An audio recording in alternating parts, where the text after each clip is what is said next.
ॐ वक्रतुण्ड महाकाय कोटिसूर्यसमप्रभ निर्विघ्नं कुरु मे देव सर्वकार्येषु सर्वदा। ॐ नमो ज्ञानरूपाय परमात्मस्वरूपिणे आनन्दाय नमस्तुभ्यं मायातीताय ते नमः।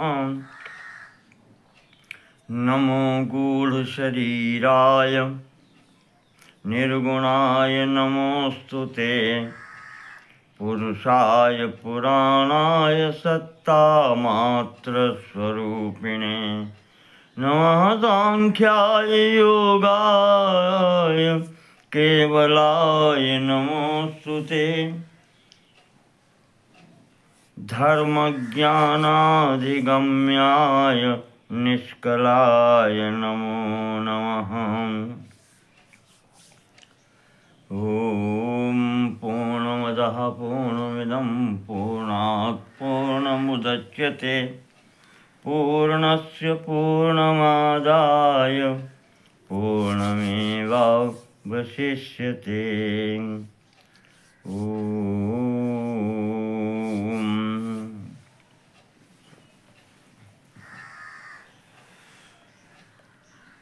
श्री कूर्म पुराण के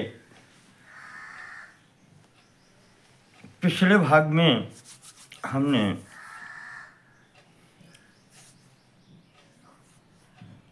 ब्रह्मचर्य आश्रम और गृहस्थ आश्रम में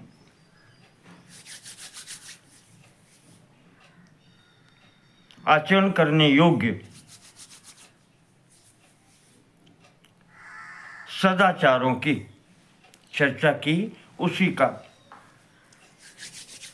चल रहा है। गृहस्थ धर्म परिपालन में ही आगे ऋषियों ने पूछा व्यास जी से, आहन्य कर्तव्यम ब्राह्मणानां महामुने तदा चक्ष्वाखिलं कर्म येन मुच्येत बंधनात्।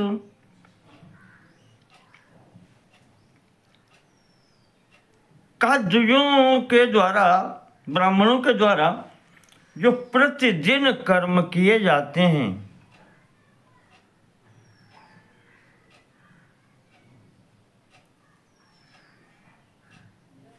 वो सब कर्म जिनके करने से येन मुच्येत बंधनात्, व्यक्ति बंधन से मुक्त हो जाता है, उन कर्मों का वर्णन कीजिए।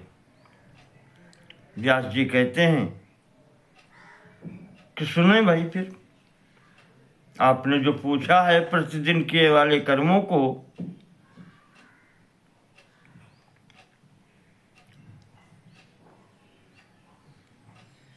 कहा प्रातः काल ब्राह्म मुहूर्त में उठकर धर्म अर्थ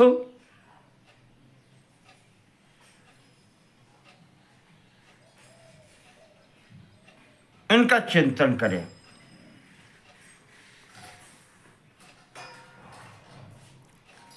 ब्राह्मे मुहूर्ते तु उत्थाय धर्ममर्थं च चिन्तयेत् कायक्लेशं तदुद्भूतं ध्यायेत् मनसेश्वरम्। काय क्लेशम, अर्थ प्राप्त करने के लिए जो प्रयत्न करना पड़ेगा, शरीर को कष्ट देना पड़ेगा, उसका भी चिंतन करें। उषा काले संप्राप्ते कृत्वा चावश्यकं बुधा स्नायान्नदेषु शुद्धासु शौचं कृत्वा यथाविधि प्रातः स्नानेन पूयन्ते ये पापकृतो जनाः तस्मात् सर्वप्रयत्नेन प्रातः स्नानं समाचरेत्।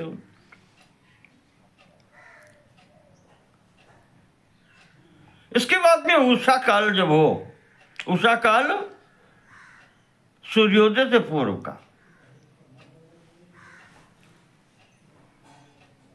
तो आवश्यक शौचादि कार्यों से निवृत्त होकर के किसी शुद्ध जल वाली स्त्री नदी में, शुद्धासु नदीसु स्नायात, शुद्ध नदी में स्नान करे। कहते हैं कि प्रातःकाल स्नान से प्रत्येक व्यक्ति पवित्र हो जाता है, इसलिए प्रातःकाल का स्नान आवश्यक है।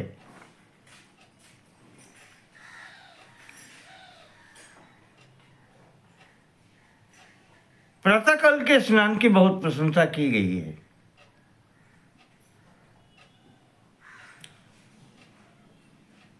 उस स्नान से एक तो शरीर तो शुद्ध होता ही है,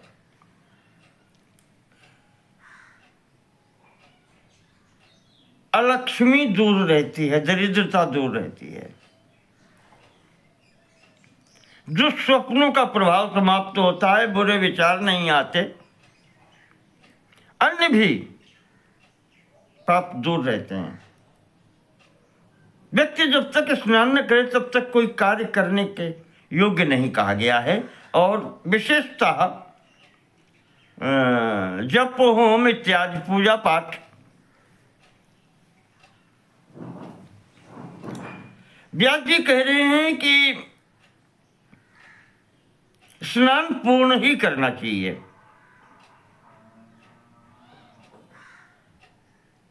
अशक्तावशिरस्कम अवशिरस्कम अशक्ता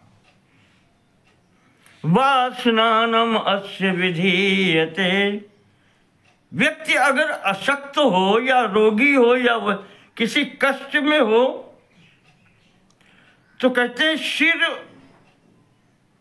सिर छोड़ करके कंधे से ही स्नान कर ले, नीचे सिर न धो पाए अशक्त स्थिति में, तो ये भी विधान है।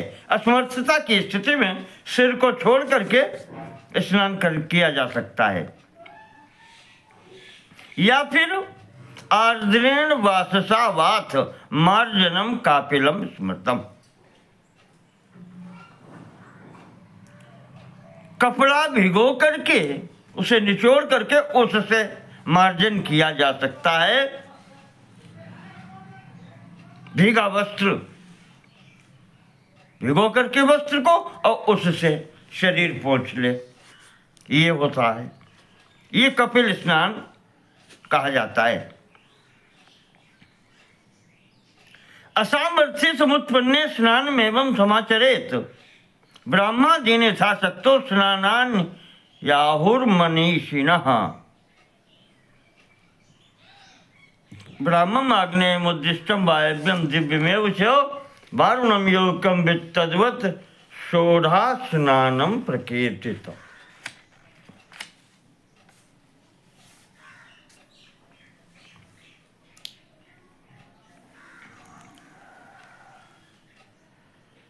यहाँ पर 6 प्रकार के स्नान बताए गए, ब्राह्म, आग्नेय, वायव्य, दिव्य, वारुण और यौगिक।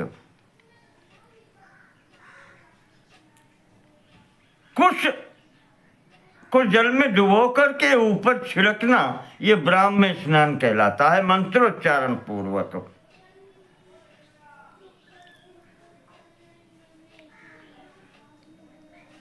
मस्तक से लेकर के पैरों तक समस्त देह में भस्म का लेपन करना, ये आग्नेय स्नान कहा गया है।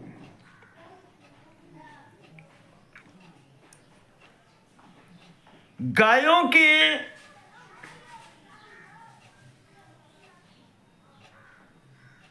चरणों से उड़ी हुई धूल से स्नान कर लेना, ये वायव्य स्नान कहा गया है।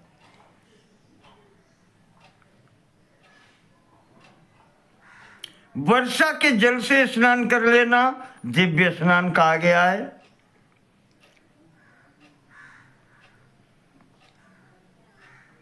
जल में डुबकी लगाना ये वारुण स्नान है, और मन से आत्म तत्व का चिंतन करना ये यौगिक स्नान है। भगवान का चिंतन ही योगो विष्णु विचिंतनम, ये परिभाषा एक और आ गई। भगवान विष्णु का मन से बैठ करके चिंतन करना भी योग है, और ये जो करता है वो यौगिक स्नान करता है। यही आत्मतीर्थमिति ख्यातम सेवितम ब्रह्मवादिभिः, ये यौगिक स्नान ही ब्रह्मवेत्ता पुरुष इससे ही पवित्र करते हैं अपने को। इसे आत्मतीर्थ भी कहा गया है।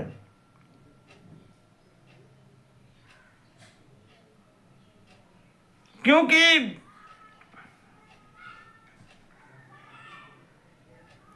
जहां शौच का वर्णन है, आंतरिक शौच और बाह्य शौच। बाह्य शौच में ये बाहरी पवित्रता में शरीर को धोना इत्यादि स्नान का वर्णन है, और आंतरिक शौच में मन का पवित्र होना आवश्यक है।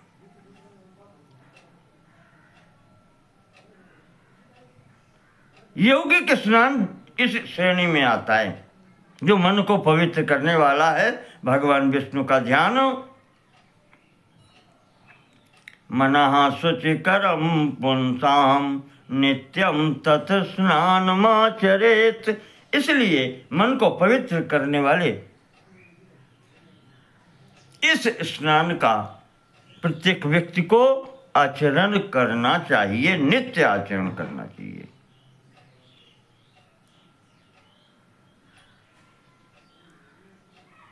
समर्थ होने पर स्वस्थ है, ठीक है, तो व्यक्ति को वारुण स्नान या प्राजापत्य स्नान ये करने चाहिए। कहने का तात्पर्य वारुण स्नान जो बताया था वो जल में डुबकी लगा करके या ऊपर से डाल करके ये स्नान करने चाहिए।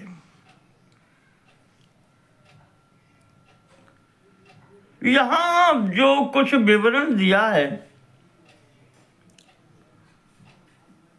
ये क्रमबद्ध नहीं है, आगे पीछे है, कौन कार्य पहले कौन कार्य बाद में। तो इस कारण से थोड़ा सा परिचय मात्र दे देते हैं, और अच्छी जानकारी किसी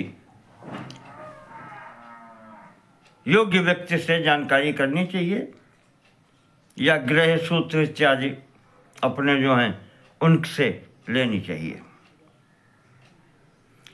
अब स्नान का इसके बाद में आया कि दंत काष्ठ प्रक्षाल्य दंत काष्ठम भाई भक्षेत विधानता, दातून जिसको बोलते हैं दंत काष्ठ,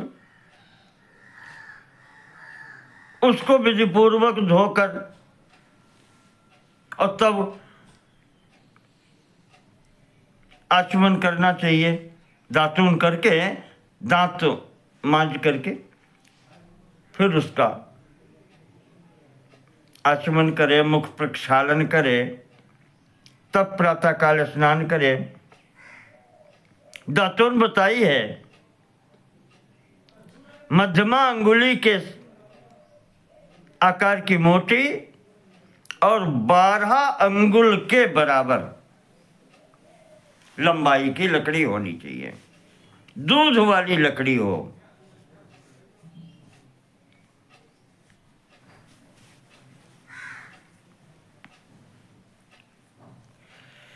जैसे दूध वाला वृक्ष सभी जानते हैं, बरगद हो ये सब होते हैं।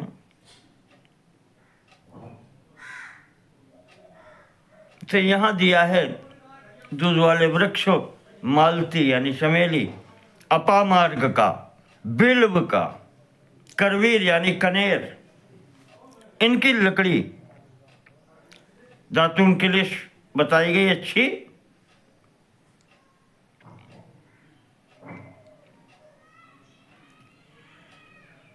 दातून के लिए किसी वृक्ष को उखाड़ना नहीं चाहिए कि पूरा पूरा वृक्ष उखाड़ लिया, नहीं, उसकी डाली से उसके किसी उससे लेना चाहिए।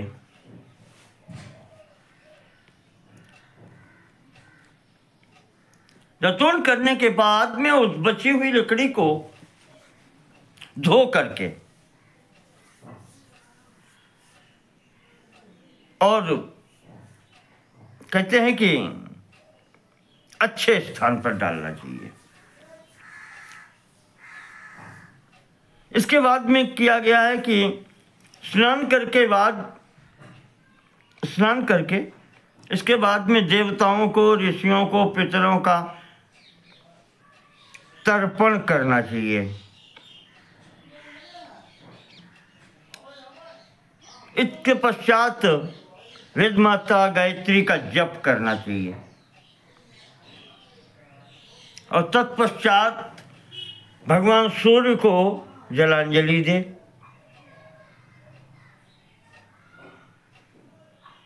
इसके पश्चात प्राणायाम ये करे, संध्या करे,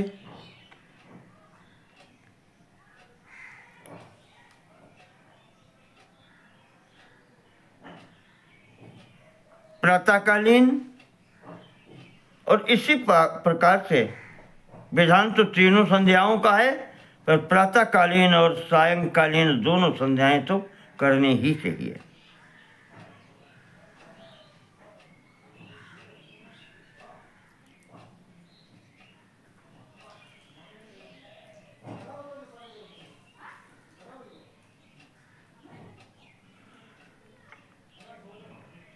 यहां पर संध्या के बाद में भगवान सूर्य को प्रणाम करें और उनके स्तोत्र का पाठ करें।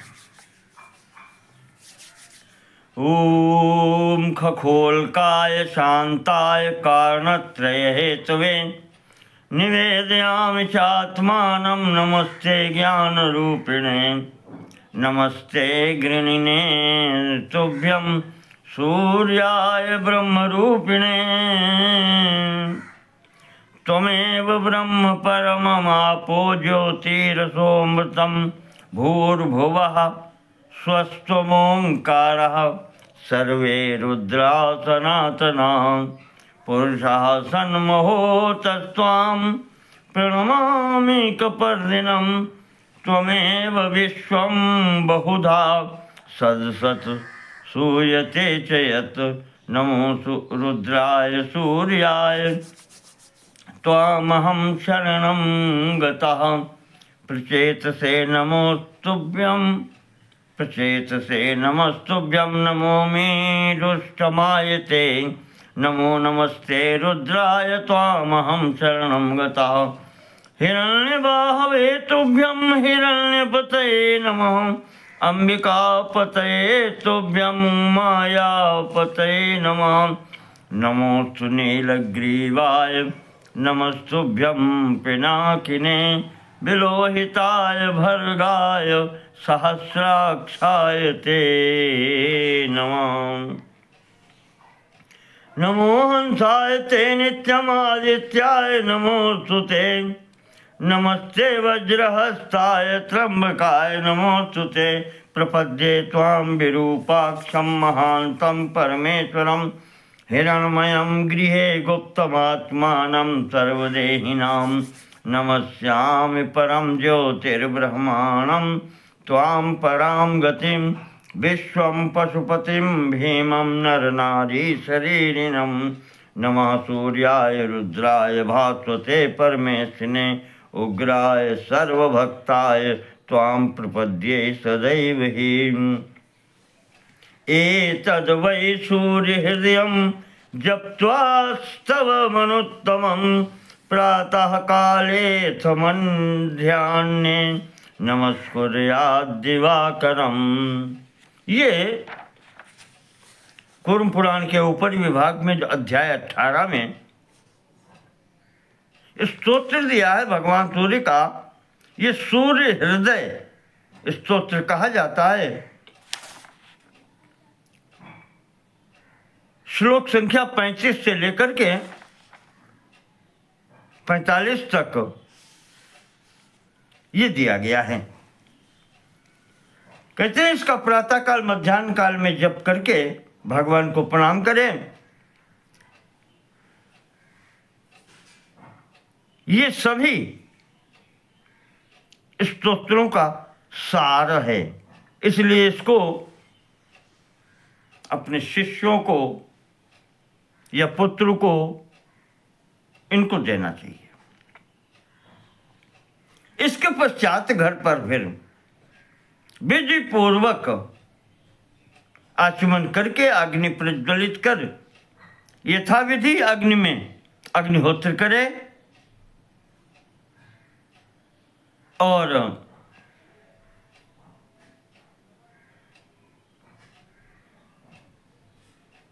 किसी कारणवश स्वयं न कर पाए, अगर अग्निहोत्र न कर सके तो किसी से करवाए।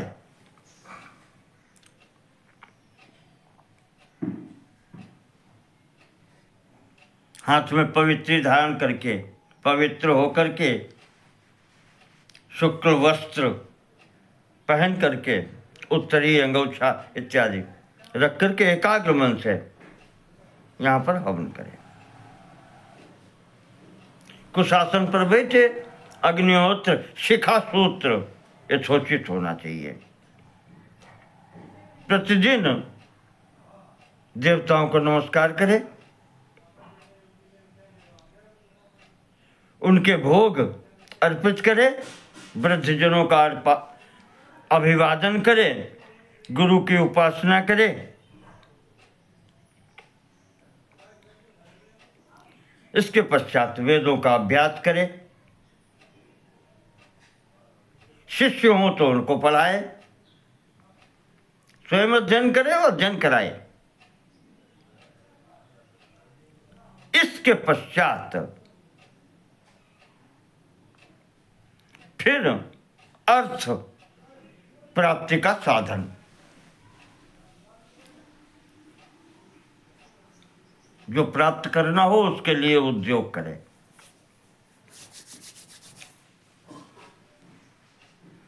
भरण पोषण के लिए परिवार के वो समस्त कार्य करें।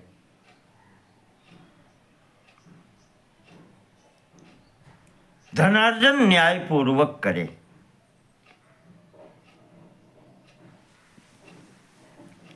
इस प्रकार से यहां पर संक्षेप में ये कार्य बतलाए गए हैं।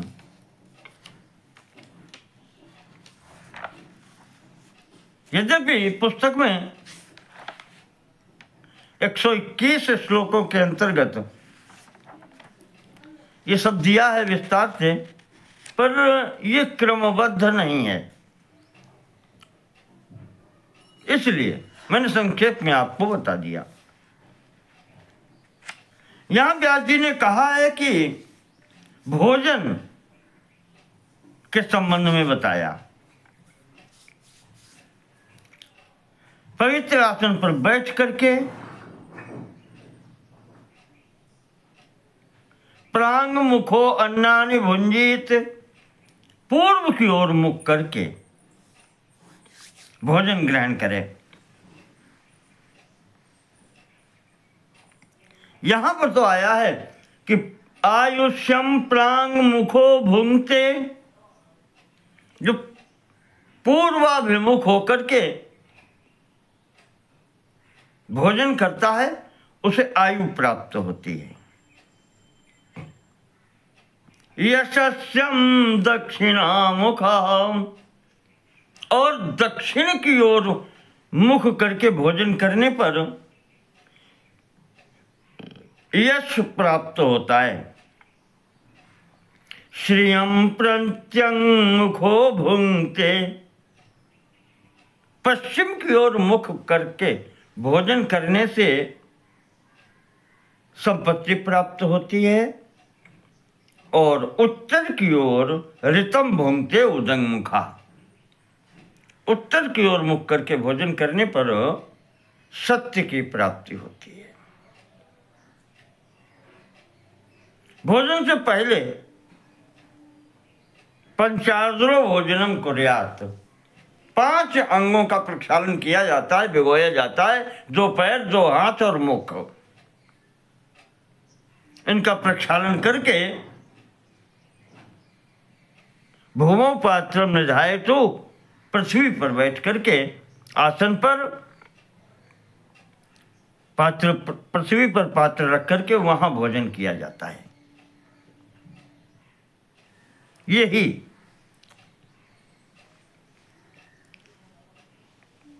एक आदर्श स्थिति है भोजन की।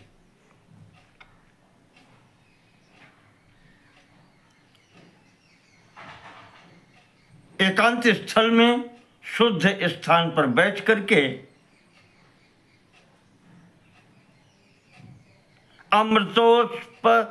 अमृतोपस्तरणमसि ऐसा कह करके आचमन करें। इसके बाद में प्राणाय स्वाहा, अपानाय स्वाहा, व्यानाय स्वाहा, उदानाय स्वाहा, समानाय स्वाहा, इन मंत्रों से आत्मा में आहुति देनी चाहिए।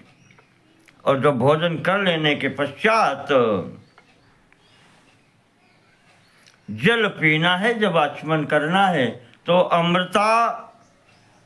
अमृता पिधानमसि स्वाहा, इस प्रकार करके आचमन करना चाहिए। और आचमन करके मुख शुद्धि करके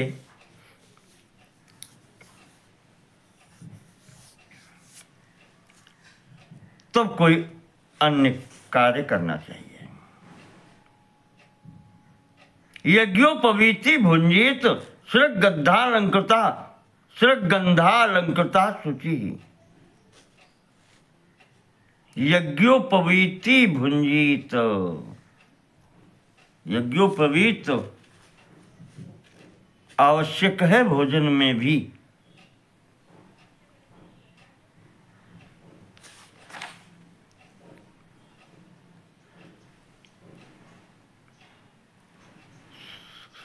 संध्या काल में, प्रदोष काल में भोजन नहीं करना चाहिए।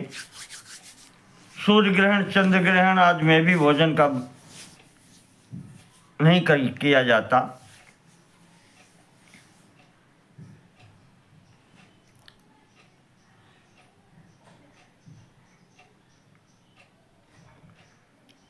भोजन करने से पूर्व सम्मुख जो भी आए उसको पहले भोजन देना चाहिए। नास्नीयात प्रेक्षमाणा नाम अप्रदायैव दुर्मति, सामने बैठे हुए लोगों को भोजन दिए बिना स्वयं भोजन नहीं करना चाहिए।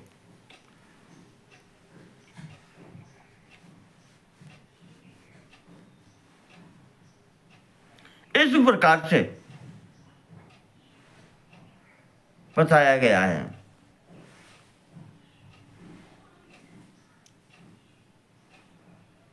भोजन मौन होकर के करना चाहिए।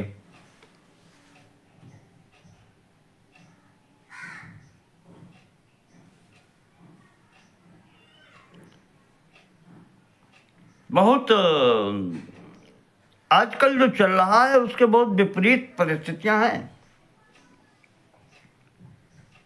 भार्या के साथ भोजन न करे, लोग बैठ जाते हैं पति पत्नी एक ही साथ में, अंधकार में, आकाश के नीचे या मंदिर के भीतर। ऐसे भोजन नहीं करना चाहिए। भोजन करते समय बात नहीं करनी। एक वस्त्र होकर के भोजन नहीं किया जाता। कटिवस्त्र है तो उत्तरीय भी होना चाहिए।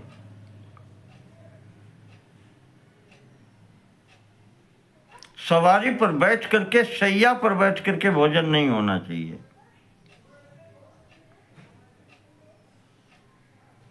न पादुका निर्गतोथ न हसन बिलपन्नपे। बिना जूता उतारे भोजन नहीं करना चाहिए। न हसन, हंसते हुए या रोते हुए भोजन नहीं करना चाहिए।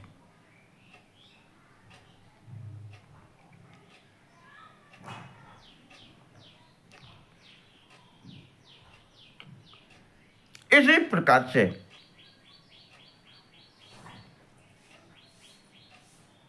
सोने से पहले पवित्र होकर के, अगर हाथ पैर गीले हैं तो पोंछ करके, गीले पैर नहीं होने चाहिए। न तो उत्तर की ओर सिर करे और न पश्चिम की ओर सिर करे। सोने में सिरहाना पश्चिम की ओर या उत्तर की ओर नहीं होना चाहिए।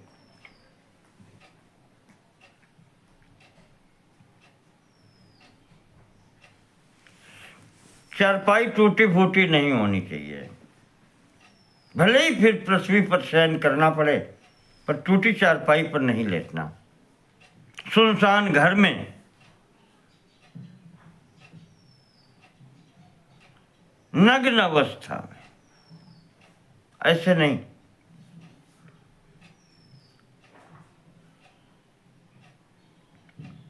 ये कुछ कार्य बताए गए हैं कि ऐसा करना चाहिए। व्यास जी बता रहे हैं कि प्रत्येक व्यक्ति को अमावस्या को श्राद्ध करना चाहिए।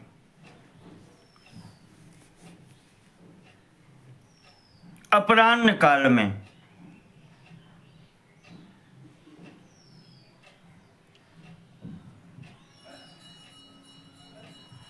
कृष्ण पक्ष में चतुर्दशी छोड़ करके प्रतिपदा आदि तिथियां उत्तरोत्तर कहते हैं प्रशस्त हैं।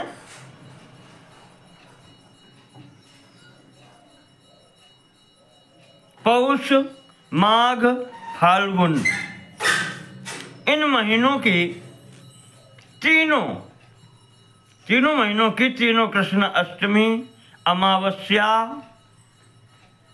तीनों की नवमी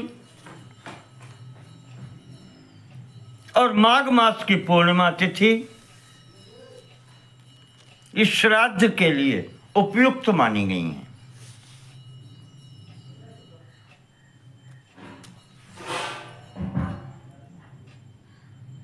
मघा नक्षत्र जो वर्षा ऋतु में होता है तो त्रयोदशी की तिथि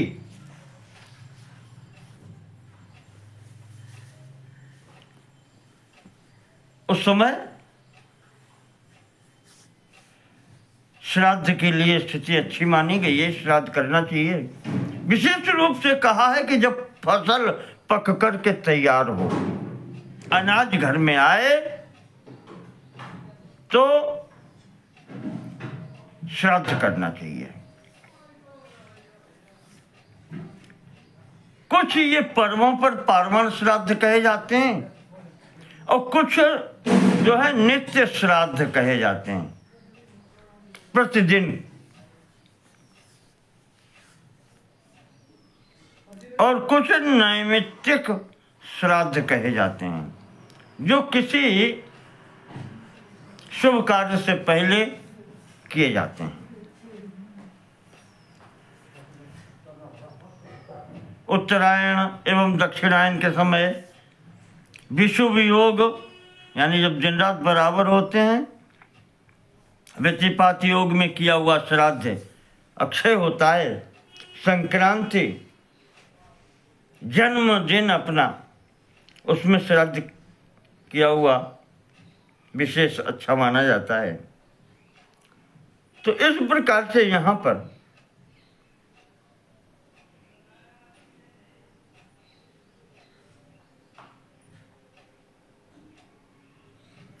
केवल चतुर्दशी का निषेध किया गया है।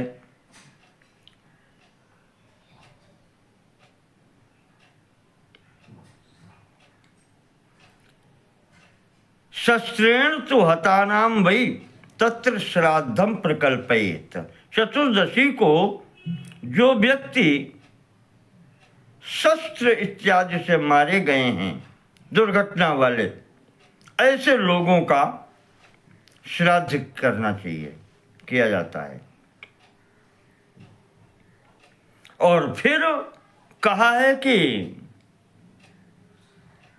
भगवान ने अगर संपत्ति दी है, सब कुछ है, तो प्रतिदिन करना चाहिए। फिर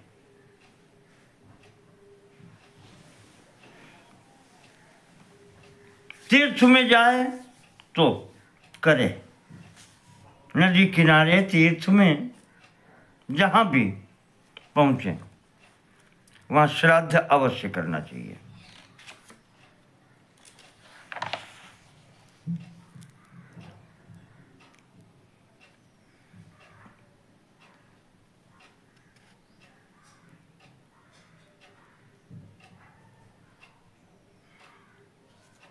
पदार्थ दिए हैं श्राद्ध में, कौन कौन से पदार्थ प्रयोग होते हैं।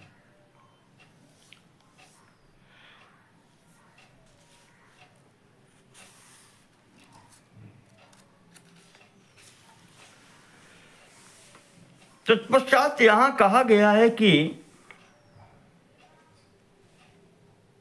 पितरों के लिए तर्पण करे, श्राद्ध करे, और श्राद्ध में जो विद्वान वो ब्राह्मण निमंत्रित करे, वो विद्वान हो, शुद्ध आचरण वाला हो।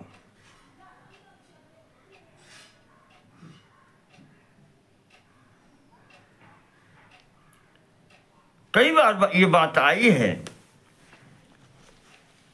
कि बहुत अधिक ब्राह्मणों की आवश्यकता नहीं है, एक ब्राह्मण हो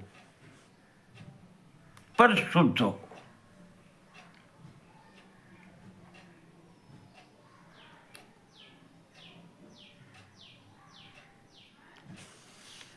ऐसे ब्राह्मणों को निमंत्रित किया जाए।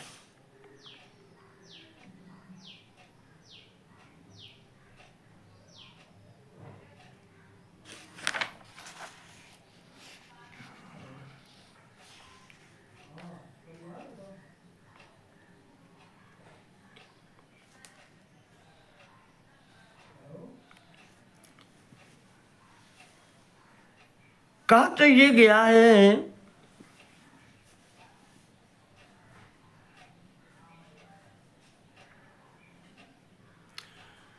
इसके पश्चात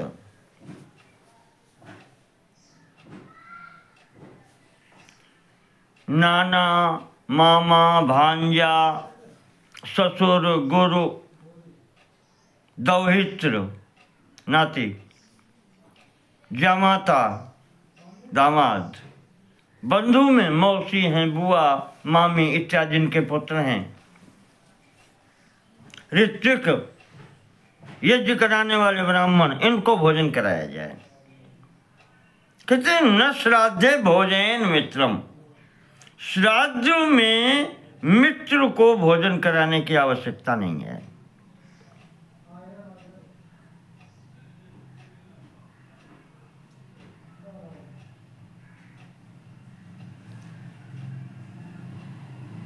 तो अभिवादन करे, सम्मान करे, पर श्राद्ध में मित्र को भोजन न कराए।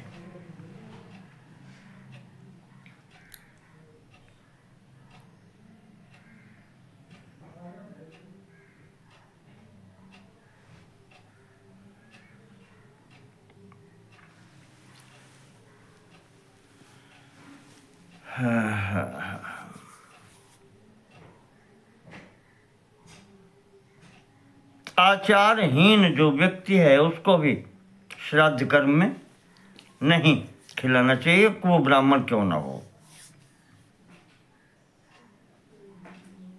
शूद्र का नौकर, राजा से वेतन लेने वाला, अधार्मिक,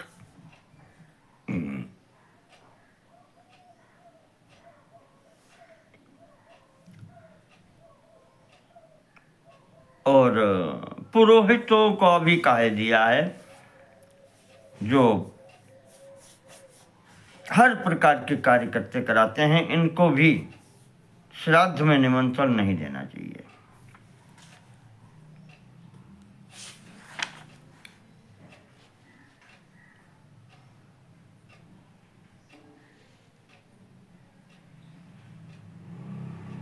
बहुत विस्तार से वर्णन होता है कि किसको किसको नहीं देना चाहिए। बस एक ही बात ध्यान रखें कि शुद्ध व्यक्ति हो, भले ही एक ही व्यक्ति को निमंत्रित किया जाए, अधिक की आवश्यकता नहीं होती। 21वें अध्याय में, 22वें अध्याय में श्राद्ध प्रकरण का ही वर्णन किया गया है। कैसे करना चाहिए, क्या, ये सब स्थितियां बताई गई हैं।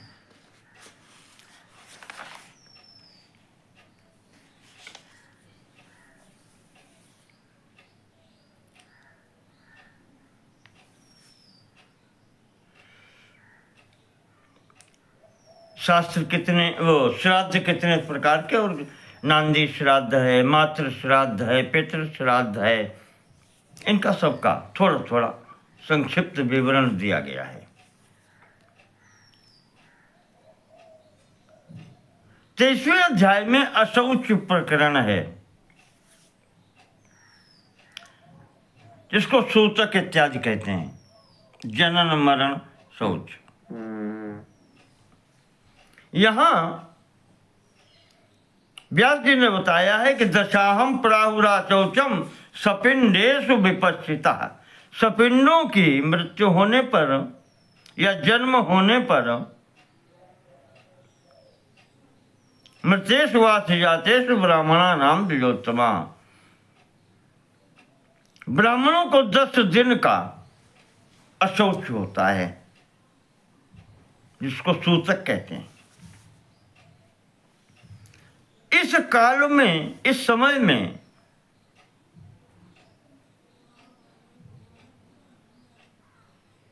काम्य कर्म या वैसे कर्म मत करें, स्वाध्याय इत्यादि ये सब बंद रहते हैं।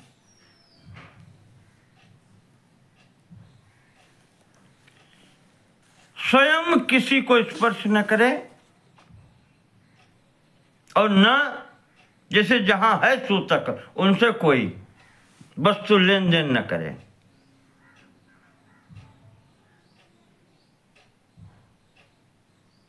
अपने घर वालों को स्पर्श करने में कोई विशेष दोष नहीं है।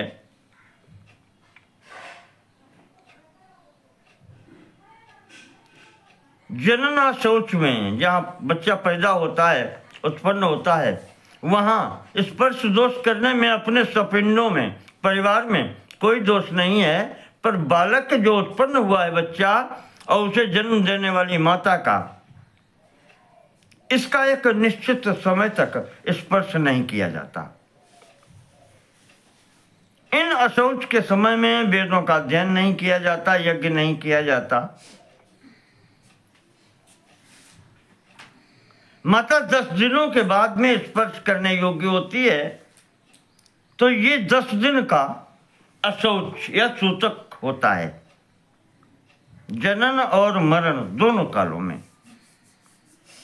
कहते हैं कि 2 वर्ष से कम आयु का बच्चा अगर समाप्त हो गया है तो केवल माता पिता के लिए सूतक 3 दिन का होता है। बिना दांत वाला, जिस बच्चे का भी दांत नहीं निकले हैं, ऐसे शिशु के मरने पर माता पिता को 1 दिन का अशौच होता है। इसी प्रकार से यहां पर दिया है, चूड़ाकरण संस्कार के पूर्व 1 रात का होता है। उपनयन से पूर्व अर्थात 8 वर्ष की अवस्था से पूर्व अगर समाप्त हो गया है तो उसके लिए 3 रात का अशौच होता है। जैसे बच्चा उत्पन्न होकर के तुरंत ही समाप्त हो गया तो कहते हैं कि माता पिता को अशौच होता है और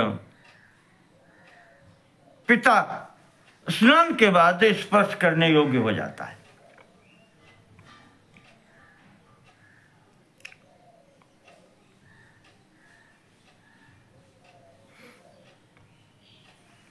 इस प्रकार से यहां पर अशौच का विधान बताया गया है।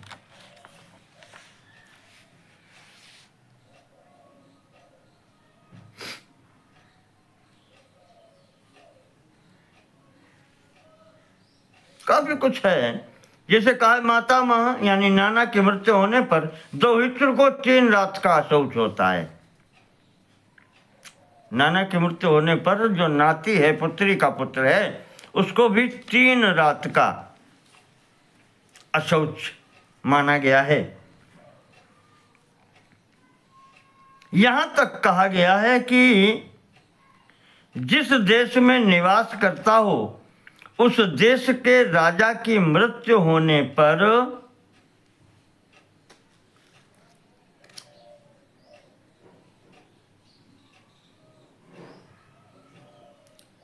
1 दिन का अशौच होता है।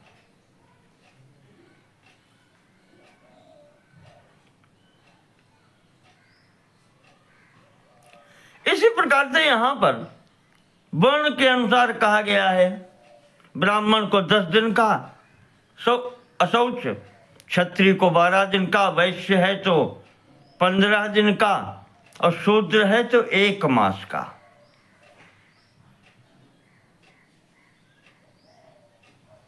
और बाद में कहा गया है कि वर्तमान समय में कलयुग की स्थिति में सबको 10 दिन का अशौच बतलाया गया है। ये तो होता ही है।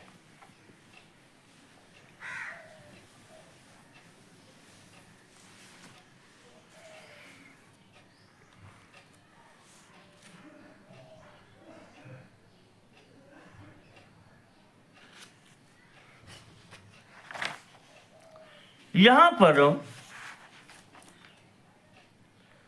अशौच प्रक्रिया के बाद में क्या क्या कार्य किए जाते हैं, बच्चा उत्पन्न होने के बाद में जो जो कार्य होते हैं वो उनका भी संक्षेप विवरण दिया है। और इसके पश्चात जो मरण अशौच है, व्यक्ति के समाप्त होने के बाद में जो सूतक होता है, उसके बाद में जो 10 गात्र विधान इत्यादि क्या क्या किया जाते हैं, कैसे किए जाते हैं, उन सब का विधान यहाँ पर 23वें अध्याय में दिया गया है।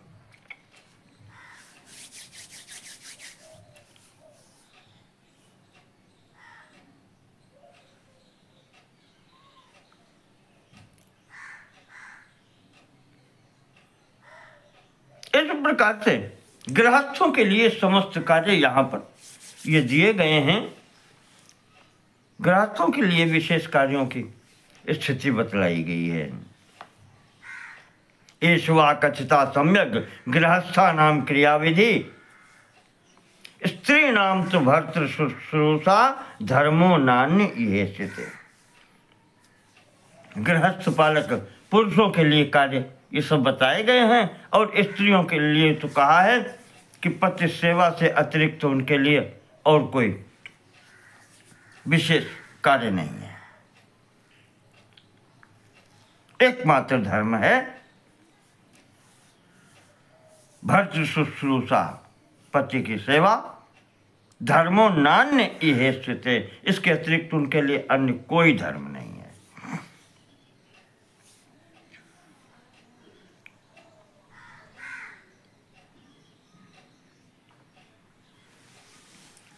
अब यहां से आगे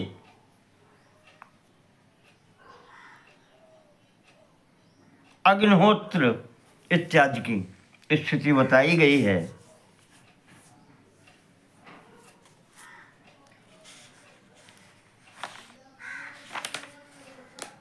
24वें अध्याय में अग्निहोत्रम तो जुहुयादाद्यन्ते हरनिशो सदा। प्रतिदिन प्रातः और सायंकाल अग्निहोत्र करना चाहिए। दर्शेन चैव पक्षान्ते पौर्णमासेन चैव हि। अमावस्या और पूर्णिमा इसमें भी हवन इत्यादि कार्य होने चाहिए। जब फसल पककर तैयार होती है, कट जाती है, तब नव सश्रेष्ठ नामक यज्ञ किया जाता है। ऋतु की समाप्ति पर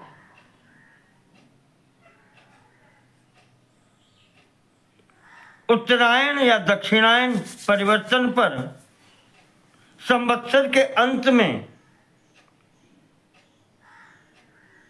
ये सब समय ऐसे होते हैं जब अग्निहोत्र किया जाना चाहिए या किया जाता है। घर में जब भी नया अन्न आए, खेत में पककर तैयार हो, फसल कट के, और घर में जब अन्न आए तो सर्वप्रथम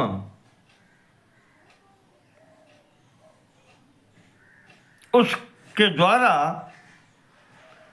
हवन किया जाए, घर में होम किया जाए। देवताओं को समर्पित किए बिना नवान्न नहीं खाना चाहिए।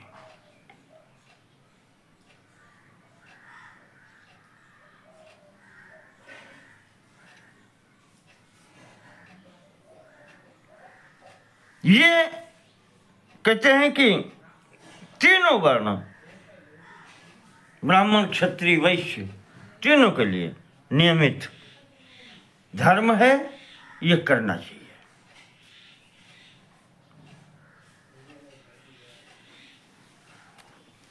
अग्निहोत्र से बढ़कर के कुछ भी नहीं माना गया है। इसके द्वारा भगवान की आराधना करनी चाहिए।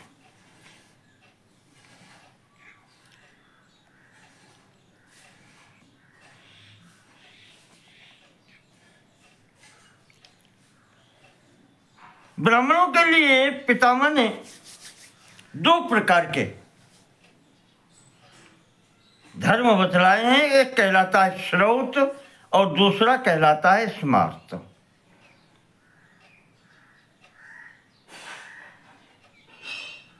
ये पीछे जो समस्त कार्य बताए गए हैं, ये स्मार्त कार्य हैं।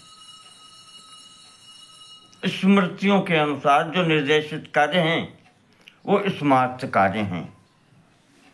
और अग्नि संबंधी जो कार्य होता है, आहवनीय, दक्षिणाग्नि, गार्हपत्याग्नि, जो प्रतिदिन होम हवन यज्ञ किया जाता है,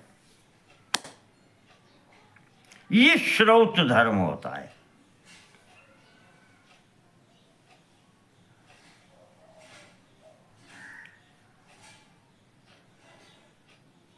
इन श्रौत धर्मों का और स्मार्त धर्मों का पालन होना चाहिए। ये वेद विहित मार्ग है।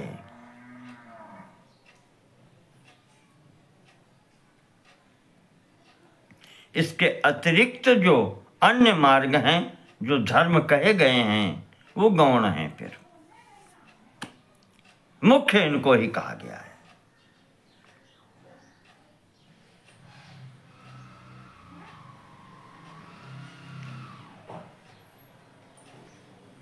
या यूं कहें कि शिष्टाचार जो है वो फिर अन्य धर्म वो भी धर्म में आता है और वो अन्य धर्म कहा गया है।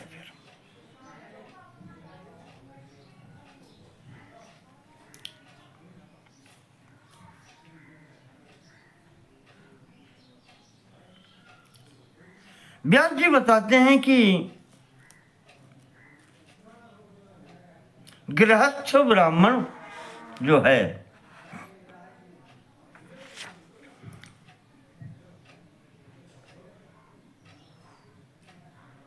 उनके लिए आजीविका क्या है, कैसे रहना चाहिए। कहते हैं कि दो प्रकार के होते हैं, एक होते हैं साधक और दूसरा होता है असाधक। द्विविधस्तु गृही ज्ञेयः साधकश्चाप्य साधकः अध्यापनम याजनम च पूर्वस्याहु प्रतिग्रहम। जो साधक है गृहस्थ, उसके लिए तीन आजीविकाएं बताई गई हैं। अध्ययन कराना, पढ़ाना, शिक्षा देना, यज्ञ कराना और दान लेना।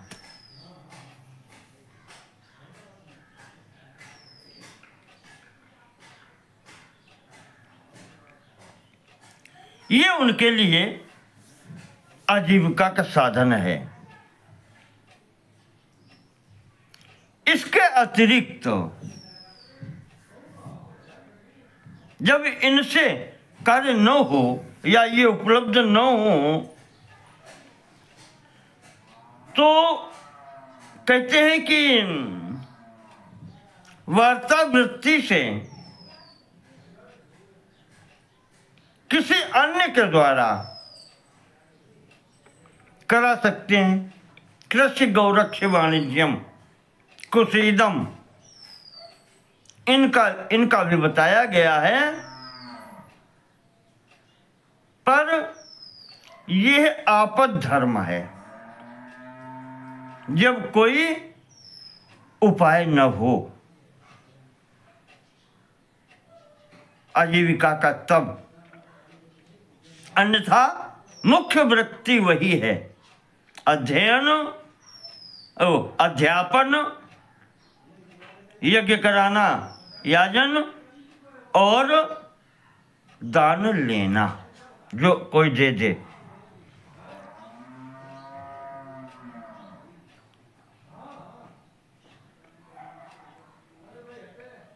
छात्र वृत्तिम पराम प्राउर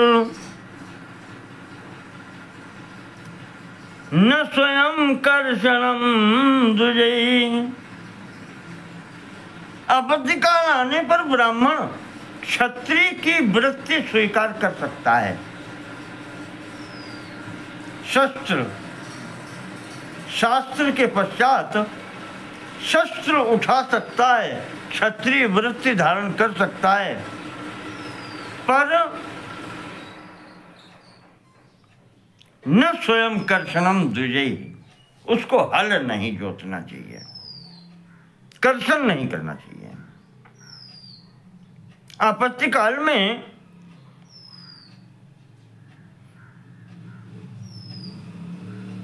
तस्मात् क्षात्रेण वर्तेत वर्तनेना परिद्विजः। आपत्ति काल में क्षात्र धर्म से जीविका निर्वाह कर लेना चाहिए।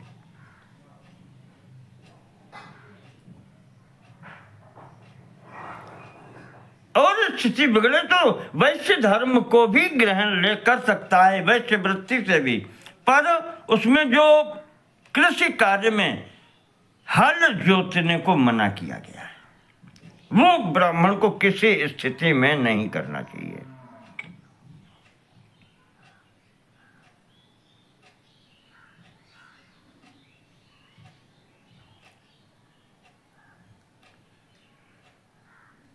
इसके पश्चात ये कहा गया है कि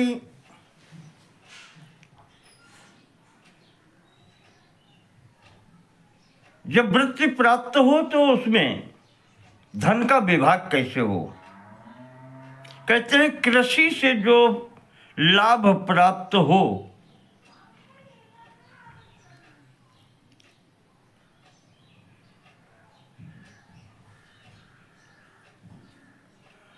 उसका 5% यानी 20वां भाग देवताओं और पितरों के निमित्त देना चाहिए, और 30वां भाग 1/20 देवताओं को, पितरों को, और 1/30 ब्राह्मणों को देना चाहिए।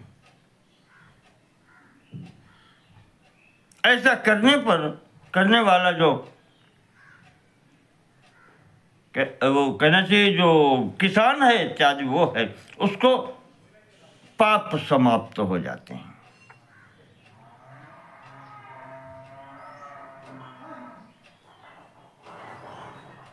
ये कृषि कार्य से प्राप्त लाभ की बात हुई है। वाणिज्य करने पर इसके दुगना देना चाहिए।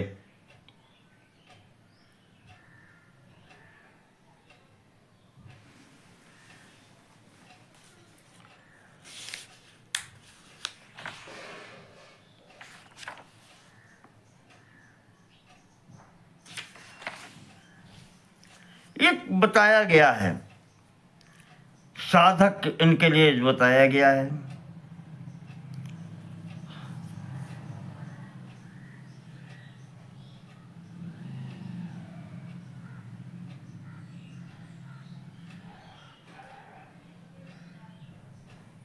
जो दूसरा गृहस्थ कहा गया असाधक, वो घर में रहते हुए भी तपस्वी वृत्ति में रहता है।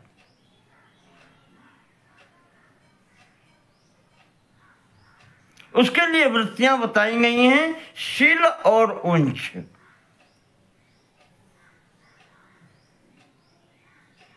या बिना मांगे जो मिल जाए, और जब न मिले तो भिक्षा। यहां पर सबसे शुद्ध वृत्ति जो बताई गई, शील और उंच। शील कहते हैं कि जब खेतों में फसल कट जाए, अन्न कट जाए, वहां जो दाने गिर जाते हैं उनकी, और वैसे ही उंच वृत्ति ये है, जैसे कहीं बाजार में जहां अन्न की मंडी है, बिक जाए, सब चले जाएं, झाड़ू लग जाए, और वहां जो दाने गिरे रह जाते हैं, ये उंच वृत्ति कहलाती है। शील उंच ये पवित्र माना गया है।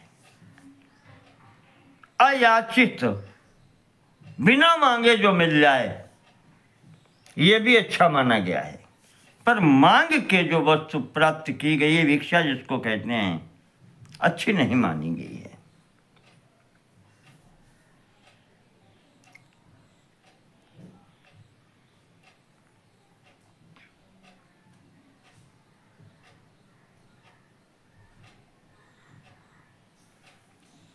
इस प्रकार से यहां पर ये बताया गया है।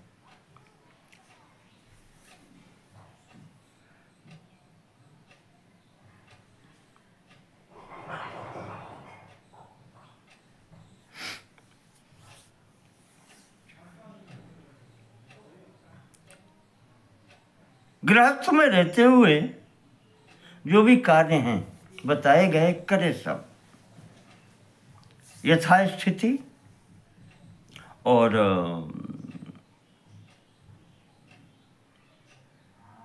शारीरिक स्थिति के अनुकूल होते हुए, धन की स्थिति के अनुकूल होते हुए, ये जितने कार्य पीछे बताए गए हैं, ये सब गृहस्थ के लिए हैं, ये करना चाहिए।